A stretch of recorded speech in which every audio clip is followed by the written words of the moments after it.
अब हम इस क्लास में जो हमारे स्मॉल कॉन्सेप्ट चल रहे थे उसमें जो छोटे छोटे कॉन्सेप्ट्स हैं उन्हीं के ऊपर बात करेंगे। जैसे मैं पहला कॉन्सेप्ट उठा रहा हूँ अब मैं लाइफ मेंबरशिप फीस का। आपने +2 में पढ़ा होगा ये लाइफ मेंबरशिप फीस क्या होती है। सबसे पहले आपको ये पता होना चाहिए कैपिटल रिसिप्ट है रिवेन्यू रिसिप्ट, और कैसे पता लगेगा। देखो अगर मैं आपको एक चीज़ बोलूँ, देखो जब भी ना कोई मेंबर एडमिट होता है एनपीओ के अंदर, उसके पास ऑप्शंस होते हैं। या तो वो एनुअली सब्सक्रिप्शन देता रहे, एनुअली जो सब्सक्रिप्शन होती है उसका क्या ट्रीटमेंट है आपको पता है, इनकम एंड एक्सपेंडिचर के क्रेडिट में लिख देना है। लेकिन एक मेंबर क्या कहता है मैं ना ज़्यादा टाइम ना पैसे नहीं देना चाहता, मैं तो एक ही बारी ही सारा का सारा मैं लाइफ टाइम मेंबर रहना चाहता हूँ, प्लस मैं क्या करना चाहता हूँ एक ही बारी पैसा देना चाहता हूँ। अब वो देख लेता है कि मान लो आज उसकी एज 60 साल है, तो वह सोचता चलो आगे मेरी ना 30 साल लाइफ है, तो 30 साल के ना सब्सक्रिप्शन 1000 रुपये पर ईयर है, तो 30,000 रुपये पकड़ा के लाइफ मेंबर बन जाएगा उसका लाइफ टाइम के लिए। ऐसा हो सकता है। लेकिन क्या लाइफ मेंबरशिप फीस बार बार मिलेगी क्या? इसीलिए आप सोच के देखें, अगर वो बार बार नहीं मिलेगी तो वो कैपिटल रिसिप्ट है। अब बात ये आती है कैपिटल रिसिप्ट का मतलब कभी भी ये नहीं है कि स्पेसिफिक फंड है। पहले आप देखिए रिवेन्यू रिसिप्ट है या कैपिटल रिसिप्ट है।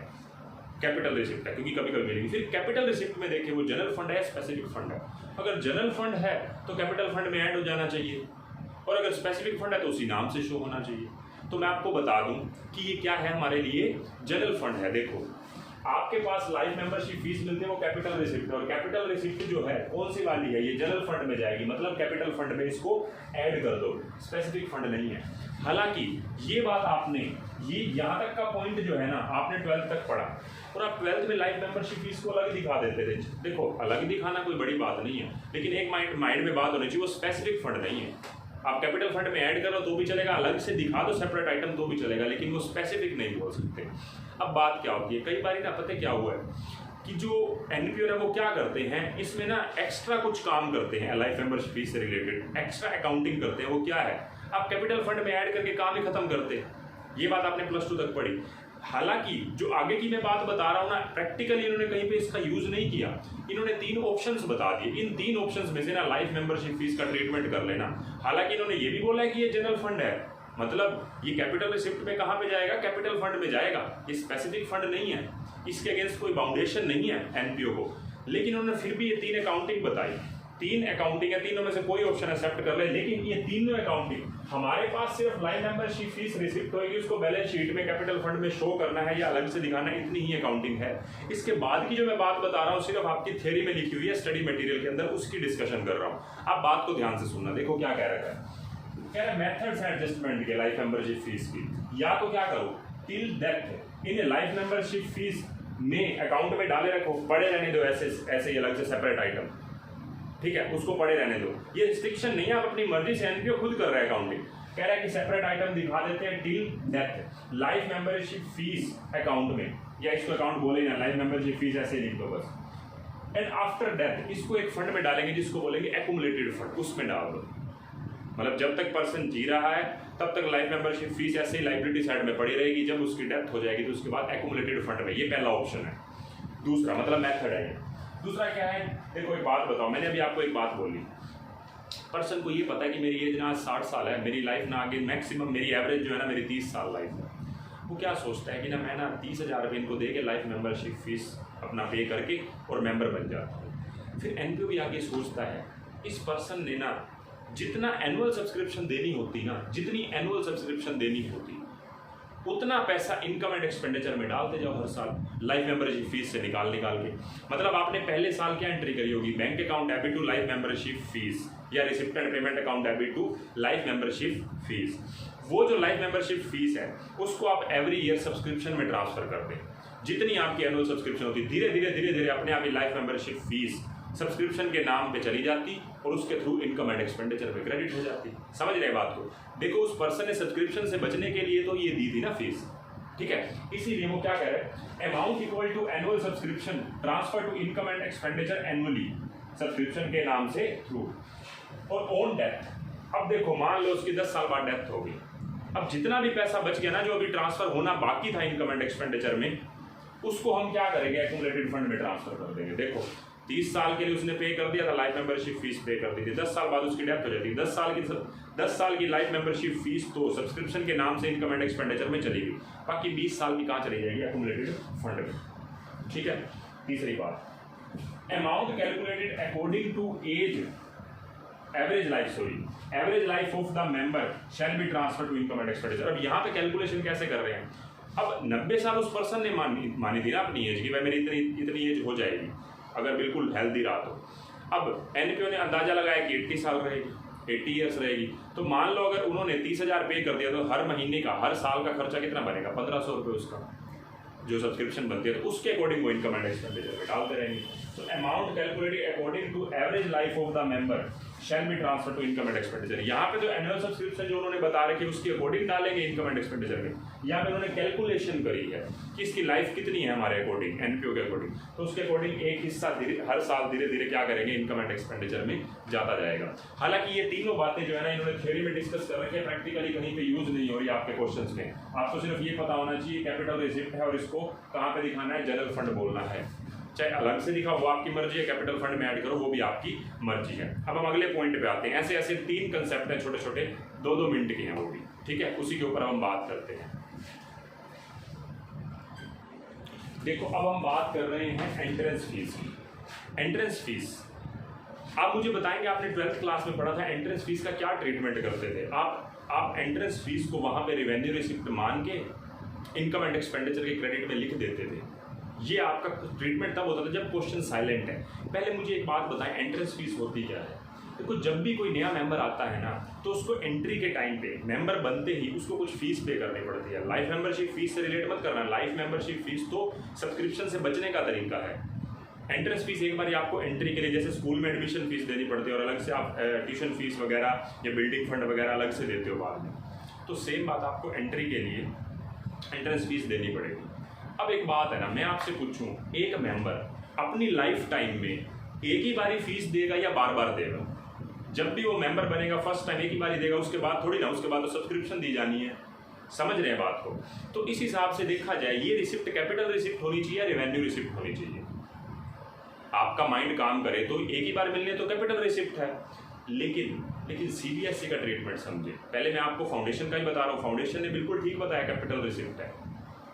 अब सीबीएसई का ट्रीटमेंट समझे, क्योंकि मैं आपको बता दूं कि आपने पहले पढ़ा है तभी मैं रिलेट कर रहा हूँ। वहां पे क्या था, वो ये कहते थे कि चलो ठीक है एक ही बार मिलती है ना, लेकिन बिजनेस को, सॉरी एनपीओ को एक पर्सन से एक बार मिलती है, लेकिन जो नया मेंबर आएगा उससे भी तो दोबारा मिलेगी। अब मान लो एक एनपीओ के अंदर एक साल के अंदर 25 मेंबर नए ऐड हुए, तो 25 मेंबर ने, सभी के सभी 25 मेंबर्स ने एंट्रेंस फीस दी ना, मतलब एनपीओ को 25 बार एंट्रेंस फीस मिली साल के अंदर। इस हिसाब से तो रिकरिंग नेचर की होगी, और रिकरिंग नेचर की है तो रेवेन्यू रिसिप्ट बोलने में भी दिक्कत नहीं है। आप खुद सोचे ना, मतलब दोनों चीजें नहीं आ रही माइंड में।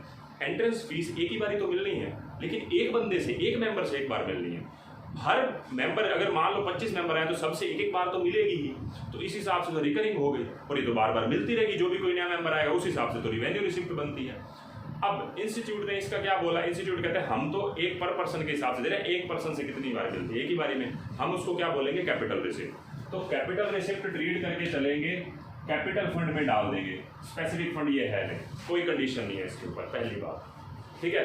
हाँ, कह रहे हैं कि अगर अमाउंट बहुत छोटा है ना, बहुत छोटा अमाउंट है एनपीओ के साइज के अकॉर्डिंग, फिर तो इनकम एंड एक्सपेंडिचर में डाल दो, कोई दिक्कत ही नहीं है, कोई प्रॉब्लम नहीं है, ठीक है। लेकिन एंट्रेंस फीस एक्चुअल में अमाउंट छोटा नहीं होता, पहली बात तो ये आपके स्टडी मटेरियल में लाइन लिख रखी है कि अगर अमाउंट छोटा है ना, पर इतना है कि एंट्री जो ली है ना किसी मेंबर ने, उसके खर्चों के लिए ही चाहिए हमें। जैसे मान लो ना, आप किसी मेंबर को एंट्री देते हो, आपने उसको कहा भाई 1000 रुपये लगेंगे, एंट्री फीस है। अब 1000 रुपये, अगर एनपीओ का साइज बहुत बड़ा है तो 1000 रुपये कोई बड़ी बात थोड़ी ना है। और वो 1000 रुपये पता है उन्होंने किस लिए दिए हैं? कहते हैं जी आपकी ना डॉक्यूमेंटेशन करवानी है, आपको मेंबर रजिस्टर्ड करवाने के लिए ना हमें कोर्ट में या किसी भी पर्टिकुलर ऑथराइज जगह पे जहाँ पे एनपीओ रजिस्टर्ड होती है वहाँ पे हमें ये पैसे खर्च करने पड़ेंगे। मतलब जो आपसे एंट्री फीस ले रहे हैं ना, वो आपकी एंट्री, आपको मेंबर रजिस्टर्ड करवाने के खर्चों के लिए ही ले रहे हैं। मतलब आपने वो जो छोटी मोटी फीस ली वो खर्चों को पूरा करने के लिए तो ली थी, खर्चों को, उस हिसाब से वो कह रहे थे तब आप इसको एंट्रेंस फीस को ना रेवेन्यू रिसिप्ट मान लेना। In general as per ICAI वो उसको कैपिटल रिसिप्ट मानते हैं। छोटे मोटे खर्चे, अगर छोटे मोटे खर्चे के लिए अगर छोटा सा अमाउंट मिले एंट्री फीस का, तो फिर आप उसको रिवेन्यू रिसिप्ट मान सकते हो। मतलब आप सीबीएसई के पॉइंट से हट जाएं, सीबीएसई उसको रिवेन्यू रिसिप्ट मानता था, वो पॉइंट गया, अब आप इसको कैपिटल रिसिप्ट मानेंगे। तो कैपिटल रिसिप्ट मानेंगे। आप मुझे एक बात बताएं, आपको एंट्रेंस फीस मिली है 70,000 रुपये की, 4 केसेज हैं, बताएं अगर कोई क्वेश्चन साइलेंट है, नो फर्दर इन्फॉर्मेशन, तो आप इसका क्या ट्रीटमेंट करेंगे? केस नंबर 1 आप इसको इनकम एंड एक्सपेंडिचर बनाओ या बैलेंस शीट बनाओ, क्वेश्चन साइलेंट है तो आप इसको कहाँ पे दिखाएंगे? बैलेंस शीट में, क्योंकि कैपिटल रिसिप्ट है। कैपिटल रिसिप्ट का चाहे कैपिटल फंड में ऐड कर दो, चाहे अलग से दिखा दो स्पेसिफिक आइटम। तो मैं इसको एंट्रेंस फीस को यहाँ पे लिख रहा हूँ 70,000 रुपये। अब टोटल कैपिटल फंड कितना है हमें क्या पता, हमें ये नहीं पता ना। दूसरा केस कह रहा है कि हमें इसको कैपिटल रिसिप्ट मानना है, नहीं बोलता तो भी कैपिटल रिसिप्ट ही मानते, मतलब same as case 1। Case number 3 कह रहा है entrance fees to be treated as revenue receipt. चलो रिवेन्यू रिसिप्ट मानना है तो इनकम एंड एक्सपेंडिचर के क्रेडिट में लिख दो बाय एंट्रेंस फीस,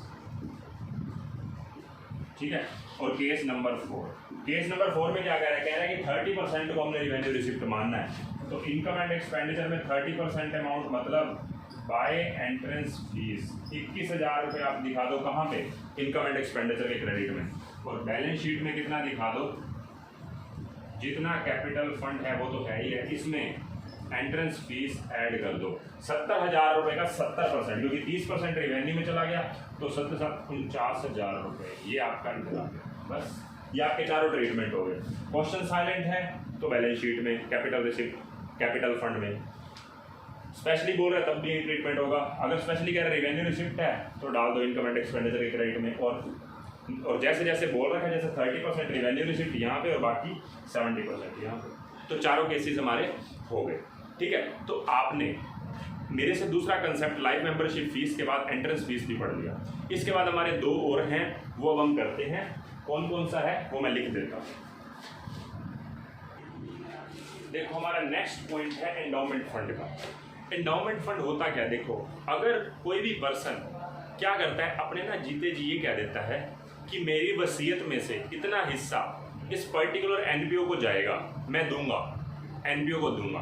और जब वो एनपीओ को दे रहा है तो सबसे बड़ी बात है एंडाउमेंट फंड कभी कभी मिलता है। ये तो है नहीं कि हमेशा आता जा रहा है, सारे एक एनपीओ को कह रहे हैं लो भाई मेरी वसीयत में से इतना हिस्सा इस एनपीओ का, इस एनपीओ का, ऐसा तो होगा नहीं। ये तो कंफर्म है कैपिटल रिसिप्ट, कैपिटल रिसिप्ट तो कंफर्म है। जब ये कैपिटल रिसिप्ट है, क्या ये जनरल फंड है या स्पेसिफिक फंड है? वो जिसने दिया है ना पैसा, वो कहता है कि मैं इस पैसे के ऊपर लिमिट नहीं लगा रहा, इस पैसे के ऊपर ये नहीं कह रहा कि आपको इस पर्पस के लिए खर्च करना है, वो ये कह रहा है आप किसी भी पर्पस के लिए खर्च ना करें। देखो कैसी कंडीशन है। देखो एक तो क्या होता है स्पेसिफिक फंड कि भाई देखो मैंने आपको पैसा दिया, मैच पे खर्चा करना, प्राइस पे खर्चा करना, बिल्डिंग पे खर्चा करना, ऐसा कुछ कहा ही नहीं। कहते हैं इस पैसे को तो आपने यूज करना ही नहीं है, जो ये पैसा मिलेगा यूज ही नहीं करना, जो इससे इनकम आएगी ना उसको किसी स्पेसिफिक खर्चे के लिए लगाना है। जैसे मैं आपको बताता हूँ, एनपीओ के अंदर बहुत सारे खर्चे होते हैं। कोई मान लो स्पेसिफिक खर्चा है, जैसे एनपीओ का मोटा खर्चा है ना, उसमें इलेक्ट्रिसिटी का बिल बहुत ज़्यादा आता है। एक छोटे से एनपीओ की बात करता हूँ, उनका इलेक्ट्रिसिटी का बिल आता है, वो उस पर्सन ने कह दिया कि चलो ठीक है आपका जितना भी इलेक्ट्रिसिटी का बिल आता है ना, इस पैसे को आप कहीं पे इन्वेस्ट करो जो मैं आपको दे रहा हूँ, इससे जो भी इनकम आएगी ना उससे इलेक्ट्रिसिटी का खर्चा निकाल लेना। मतलब उसने इस पैसे को कहीं पे अप्लाई करने के लिए नहीं कहा, इससे होने वाली इनकम को कहीं अप्लाई करना है। समझ रहे हैं बात को? मतलब इस पैसे से होने वाली इनकम को किसी स्पेसिफिक खर्चे के लिए अप्लाई करना है। अल्टीमेटली अपने आप में स्पेसिफिक फंड बन गया। हालांकि इसके ऊपर उसने बोला नहीं कि ये पैसा आप खर्च नहीं कर सकते, उसने तो सीधा कह दिया कि इस पैसे को संभाल के रखो, इससे आने वाली इनकम को खर्च करना, और वो भी जो मैं बताऊंगा उस पर्पस के लिए। इस पैसे के लिए कंडीशन नहीं लगा, इससे होने वाली इनकम पे कंडीशन लगा दी। अब होने वाली इनकम कैसे आएगी जब ये पैसा संभाल के रखना पड़ेगा। उसने इस पैसे को तो रोकने की बात ही नहीं करी, भाई रोक के रखना, अपने आप ही रुकेगा ना जब उससे इनकम तो तभी आएगी ना जब ये पैसा रुका हुआ होगा हमारे पास। इट मीन्स ये इन्वेस्ट करके ऐसे का ऐसे ही पड़ा रहेगा, इसलिए ये भी स्पेसिफिक फंड, ठीक है। तो स्पेसिफिक फंड का इसका ट्रीटमेंट होगा। अलग से हम एंडाउमेंट फंड को दिखाएंगे। पर्सन ने अपनी वसीयत लिख दी और उसमें इतना हिस्सा क्या कहता है कि मैं एनपीओ के नाम करके जा रहा हूँ। ये सेपरेट आइटम दिखाई जाएगी, इसको कहीं गलती से आप इसमें ऐड मत कर देना। अब ये सेपरेट आइटम ही दिखाई जाएगी। यहाँ पे तो ऑप्शन होता है ना, जनरल फंड में ऑप्शन होता है, चाहे कैपिटल फंड में दिखाओ चाहे अलग से दिखाओ, लेकिन स्पेसिफिक फंड में तो हमेशा अलग से ही दिखाना पड़ता है। ये एंडोमेंट फंड की बात थी। अब नेक्स्ट पॉइंट है लेगेसी का।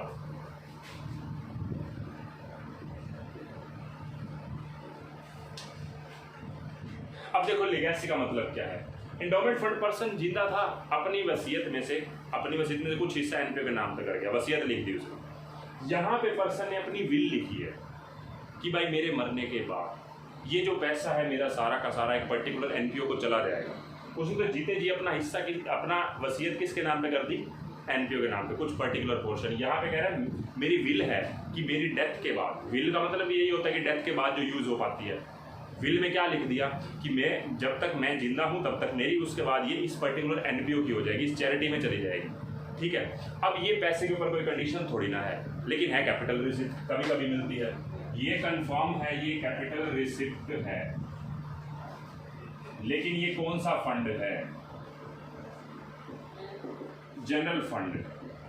जनरल फंड है ये। अब जनरल फंड है तो क्या ट्रीटमेंट होना चाहिए जनरल फंड का, या तो कैपिटल फंड में ऐड कर दो या अलग से भी लिख दो, लेकिन स्पेसिफिक फंड में नहीं। इन दोनों में फर्क इतना ही था, ये पर्सन ने अपनी वसीयत में से हिस्सा दे दिया और कंडीशन लगा दी कि उससे आने वाली इनकम को स्पेसिफिक पर्पस के लिए यूज करना। ये जो है लीगेसी जो है, ये कैपिटल रिसिप्ट है, ये आपका जनरल फंड है। पर्सन ने अपनी विल में लिखा था कि मेरी डेथ के बाद ये इनकम इस पर्टिकुलर एनपीओ का बिलोंग करेगी। ठीक है, तो मैंने आपको छोटे छोटे कंसेप्ट करवा दिए हैं और आपको अच्छे से समझ भी आ गए होंगे। एक पॉइंट और भी है, वो भी साथ के साथ कर लेते हैं, रह जाएगा नहीं तो बाद में बड़े क्वेश्चंस में यूज हो जाएगा वो। देखो रिसिप्ट एंड पेमेंट के डेबिट में लिखा हुआ है सेल ऑफ फर्नीचर। 1600 रुपए का फर्नीचर बेचा, इसकी कॉस्ट थी आज की 2000 रुपए। 2000 रुपए और फर्नीचर ये 18-19 है मान लो। फर्नीचर एज एट 1 अप्रैल 2018 रुपीज था हमारे पास 5000 रुपये। ठीक है, क्या ट्रीटमेंट करोगे, कह रहे हैं बाय फर्नीचर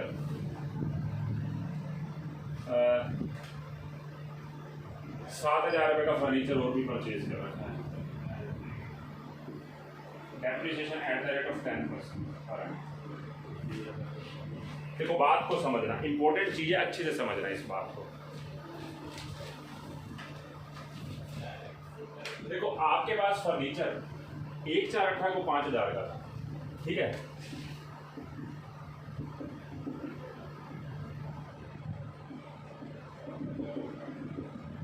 मैं थोड़ा प्रेजेंटेशन अच्छी नहीं कर रहा, मैं आपको ट्रीटमेंट समझा रहा हूँ, प्रेजेंटेशन नहीं समझा रहा। ठीक है, एज एट पूरा लिख लेना अपने आप।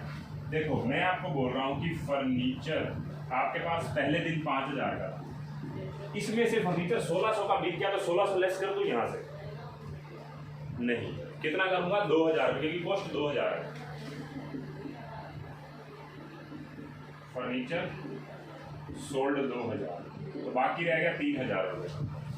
अब एक बात बताओ, ये 2000 की कॉस्ट वाला 1600 रुपये में बिका तो इनकम एंड एक्सपेंडिचर में फॉर द ईयर एंडेड 31 मार्च 1819 मतलब बोल दूंगा ईयर 1819 आपको लॉस कितने का हुआ, loss on sale of furniture 400 रुपये का। कई लोग पता क्या करते हैं, एक्साइटमेंट में 1600 रुपये सारे इनकम में लिख देते हैं, अरे 1600 की इनकम नहीं है बल्कि 400 का लॉस है। 2000 की एसेट्स को 1600 में बेचा बल्कि 400 का लॉस। मैंने यहाँ से 2000 घटा दी, 400 का लॉस यहाँ पे दिखा दिया। अब बात आती है, हमने फर्नीचर खरीदा भी है, एडिशन 7000 रुपये का, तो टोटल हो गया 10000। ठीक है, अब 10000 के ऊपर 10% डेप्रिसिएशन लगा दो, माइनस डेप्रिसिएशन 1000 रुपये, तो वैल्यू आ गई 9000 रुपये और यहाँ पे डेप्रिसिएशन हो गया हमारा ऑन फर्नीचर 1000। ठीक है, ये ट्रीटमेंट होगा। मैंने आपको इसलिए बता दिया क्योंकि बड़े क्वेश्चन में दिक्कत रहती है कई बार। तो देखो अब आपकी ना इस क्लास में सारे छोटे कंसेप्ट पूरे हो गए, कोई भी छोटा कंसेप्ट रहता नहीं है। ठीक है, अब हम नेक्स्ट क्लास में बड़े क्वेश्चंस ही करेंगे। और आपके छोटे क्वेश्चन जो भी बन रहे हैं स्टडी मटेरियल में से, मुझे जहाँ तक ध्यान है आपके स्टडी मटेरियल में से पहला, दूसरा, तीसरा क्वेश्चन हो जाएगा। पहला, दूसरा और तीसरा क्वेश्चन ये तीनों हो जाएंगे।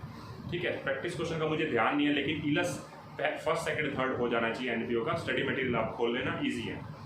ठीक है, तो नेक्स्ट क्लास में हम बड़े क्वेश्चन स्टार्ट करेंगे।